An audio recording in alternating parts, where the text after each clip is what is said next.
Well, thank you very much, and good evening to everybody joining us. So, my central proposition this evening is that the world is becoming a dangerous place, that we need to know who our friends are in such a dangerous world, and that our European neighbours are our closest friends in every sense of the word. So, let's explore my 5 reasons for making that assertion. The first is essentially an analysis of the military predicament in which we find ourselves. With Putin having brutally invaded Ukraine, things have dragged on there for more than 2 years. Desperate amount of damage has been done. The loss of life has been absolutely astonishing on both sides. And frankly, even to call the thing an impasse may be a slightly optimistic readout of where things are actually at. And so we wonder, what is the future for the rest of Europe? And hoving into view over the horizon comes the grisly spectre of Donald Trump 2.0, threatening to pull the wool under Ukraine, suggesting that any NATO member not paying 2% of their GDP towards a defense budget, that the Russians are free to come and do what they please to them. And I think if you were living in Finland or any of the Baltic states or even Poland or some of the border, you would be thinking, where on earth does Putin's ambition stop? And if you were one of the world's other growing club of autocrats and you had territorial ambitions on the neighbours around you, you would be asking yourself the parallel but opposite question: how firm is the Western resolve? What lengths are they willing to go to stop us from doing the things that we want to do?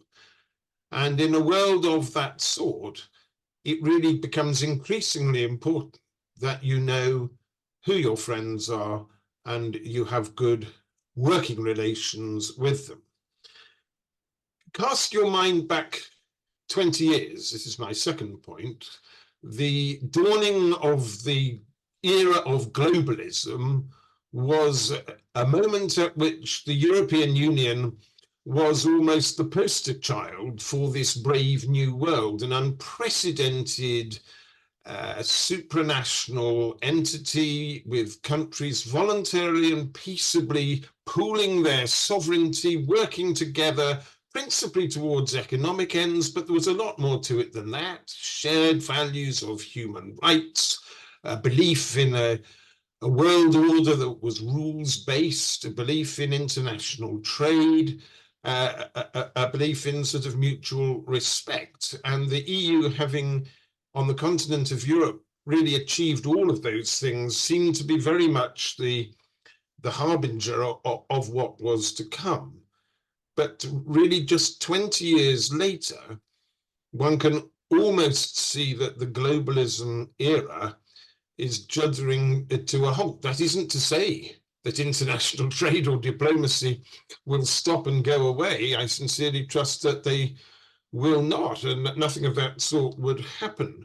But what we can see is that increasingly some of the stronger countries in the world are becoming more and more autocratic and less inclined to observe the international rules-based order. And we can further see them beginning to partner and ally with each other, as Putin has found through the varying attitudes around the globe towards what he has been doing in Ukraine. And so the world is shaking down into the autocrats and the democrats. And we know that our friends in Europe are, like us, democrats. We know that America and Canada and New Zealand and Australia and Japan and South Korea and some others share these basic core values.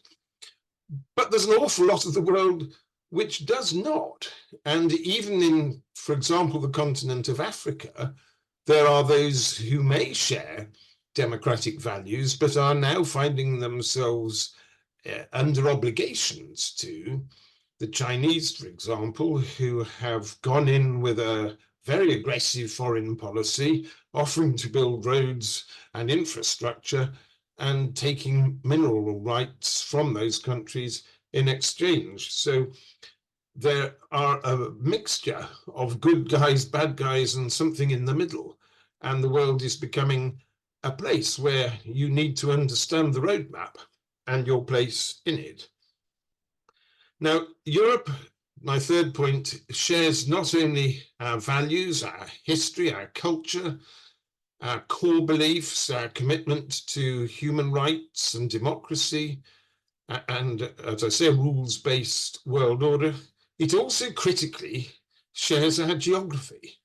And no matter how visionary a global policy anybody might care to try and operate, and in many ways those things are admirable, there is no getting away from basic geography and geopolitics. And the fact of the matter is that Britain is part of Europe, and in the sort of world that I'm talking about, where countries are shaking down into being one camp or another, there really can be no doubt as to where the UK belongs in all of that.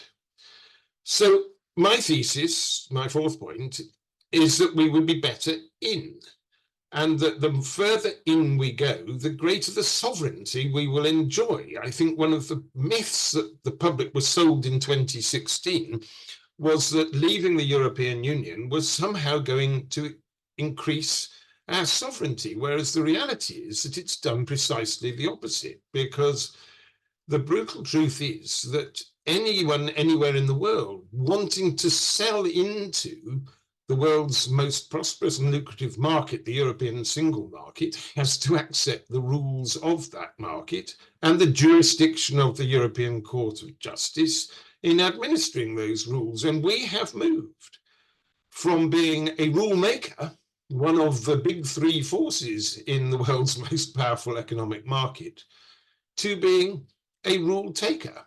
And it doesn't matter if you're American, Russian, Indian, Chinese, or where you are, Brazilian, if you want to sell into that market, you have to accept those rules. And that is the situation that we now find ourselves in. And increasingly, as time goes on, more irritants and more frictions emerge as our status as a third country becomes increasingly uncomfortable. And my final point is that the sooner we get back in, the greater the say we will have in shaping the future and in shaping Europe's response to the worrying world situation which I am describing. More and more people are rightly saying that there will have to be a greater focus within Europe on defence and security in the future. This was one of the moving forces which led Churchill and others into proposing European unity in the aftermath of World War II. But perhaps for too long, Europe has had a focus on economics, which hasn't recognised fully the reality that if you want to build strong economies, you can only do that on the basis of good, firm security. And in a future where America is less inclined to help than it has been in the past, Europe, I think, will be defined by its response to the security challenge as much as it has previously been the response to the economic challenge.